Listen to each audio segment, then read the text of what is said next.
आपके घर के पास पाकिस्तानी आके झुग्गी लगा के बैठ गए, आप पसंद करोगे? चोरियां, डकैतियां, बलात्कार बढ़ेंगे हमारे देश के अंदर और पता नहीं कैसे कैसे लोग आएंगे वहाँ पे। सुरक्षा व्यवस्था, हमारे देश की सुरक्षा व्यवस्था का क्या होगा? चारों तरफ दंगे फैल जाएंगे। दोस्तों नमस्कार। दोस्तों मेरा नाम है धर्मवीर जारवाल और ये है श्रीमान अरविंद केजरीवाल। आप सभी जानते हैं आम आदमी पार्टी के मुखिया हैं और दिल्ली के मुख्यमंत्री हैं। दोस्तों कल से हमारे देश के अंदर सीएए नागरिकता कानून यानी सिटीजनशिप अमेंडमेंट एक्ट वो लागू कर दिया गया है, जिसके अंतर्गत पाकिस्तान, बांग्लादेश और अफगानिस्तान में रहने वाले गैर मुस्लिम अल्पसंख्यक जो लोग हैं उनको हिंदुस्तान में नागरिकता दी जाएगी। अब नागरिकता किस आधार पर दी जाएगी? तो इस कानून के तहत 2014 से पहले जो लोग आए हैं उनको नागरिकता दी जाएगी। उसके लिए उनके बाकायदा कागज वगैरह सब चीज़ें चेक की जाएंगी और ऑनलाइन एक एप्लीकेशन लगेगी और उनको बताना पड़ेगा कि वो हिंदुस्तान में कैसे आए। कैसे मतलब वो हिंदुस्तान में शरणार्थी के रूप में आए हैं या गैर कानूनी तरीके से आए हैं। तो ये सब चेक करने के बाद उनको नागरिकता दी जाएगी।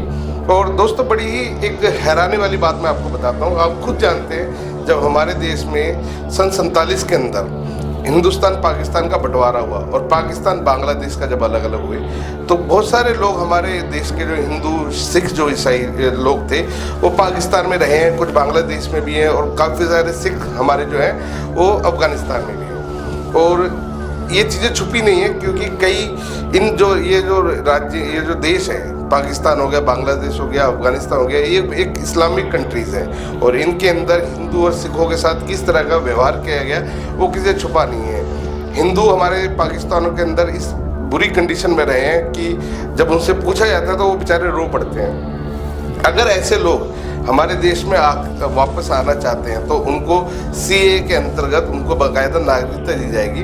अब ये सब चीज़ें हमारे जो अरविंद केजरीवाल जी हैं ना, इनसे बर्दाश्त नहीं हो रही हैं। सीएए को लेके बाकायदा सरकार के सामने खड़े हो गए हैं। इनको बहुत भयंकर आपत्ति है इनके हिसाब से। और मैं तो ये कहूँगा कि अपने इस वीडियो के अंदर, इस प्रेस मीडिया के अंदर इन्होंने प्रेस से बात करते हुए एक इंटरव्यू दिया जिसमें इन्होंने पाकिस्तान मुसलमानों को, और बल्कि मैं तो ये कहूँगा कि हमारे देश के भी मुसलमानों का खूब जमकर इन्होंने अपमान किया है। इनके हिसाब से जितने भी पाकिस्तानी मुसलमान हैं या जितने भी मुसलमान हमारे देश में रह रहे हैं, इनके हिसाब से वो सब के सब बलात्कारी हैं, चोर हैं, उठाए गिरे हैं।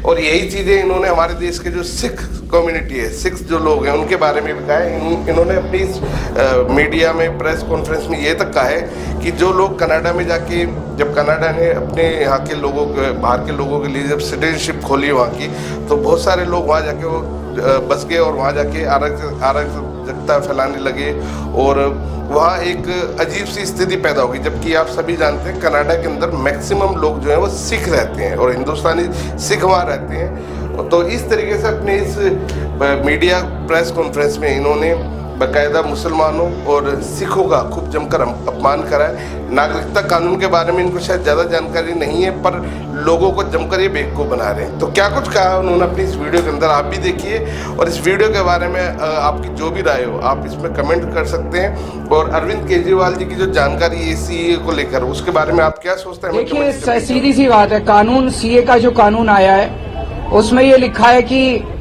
पाकिस्तान, अफगानिस्तान और बांग्लादेश में रहने वाले अल्पसंख्यक, वहां जो माइनॉरिटीज हैं, वो माइनॉरिटीज को हमारे देश के अंदर नागरिकता दी जाएगी।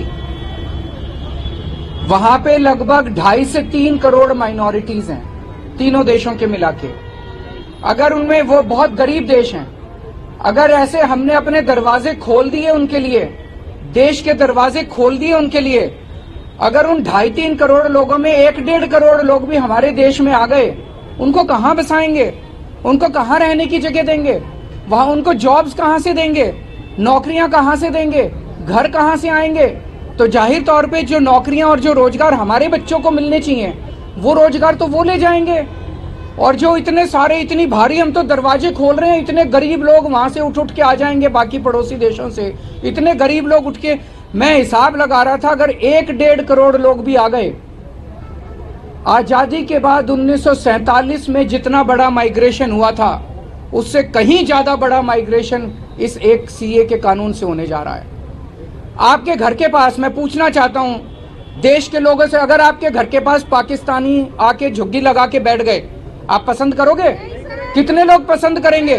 बांग्लादेश से, पाकिस्तान से अगर झुग्गी लगा के आपके पता नहीं वो कौन लोग हैं, क्या हैं, सारी कानून व्यवस्था चरमरा जाएगी, चोरियां, डकैतियां, बलात्कार बढ़ेंगे हमारे देश के अंदर, पूरी कानून व्यवस्था, और पता नहीं कैसे कैसे लोग आएंगे वहां पे। सुरक्षा व्यवस्था, हमारे देश की सुरक्षा व्यवस्था का क्या होगा? चारों तरफ दंगे फैल जाएंगे। ये क्यों लाए हैं कानून? बता रहे हैं बीजेपी केवल अपना वोट बैंक बनाना चाहती है, इन 1-1.5 करोड़ लोगों को लाके, और अपना बीजेपी अपना वोट बैंक बनाना चाहती है। हमें दूसरे देशों से सीख लेनी चाहिए। यूके ने भी ये किया था, कनाडा ने भी ये किया था। कनाडा ने जो आया उसको दे दी नागरिकता। आज देखो कनाडा का क्या हाल हो रहा है। वहां पे पूरी कानून व्यवस्था चरमरा चुकी है, वहां की इकोनॉमी चरमरा चुकी है। अब उन्होंने रोक लगाई है कि औरों को नहीं लेंगे। हमारे देश के लोग तो देश छोड़ छोड़ के जा रहे हैं। 11 लाख लोग हमारे देश के व्यापारी, उद्योगपति पिछले 10 साल में देश छोड़ के चले गए। क्यों? क्योंकि वो बीजेपी के अत्याचार और बीजेपी की नीतियों से तंग आ गए। लाना है तो उनको लाओ ना, पैसे वालों को लेके आओ, जो हमारे देश में आके पैसे से फैक्ट्री खोलेंगे, व्यापार चलाएंगे, हमारे बच्चों को रोजगार मिलेंगे। आसपास के पाकिस्तान के, बांग्लादेश के, अफगानिस्तान, सारे गरीबों को पकड़ पकड़ के, हमारे देश में कम गरीबी है क्या? पहले हमारे देश की गरीबी तो दूर कर लो।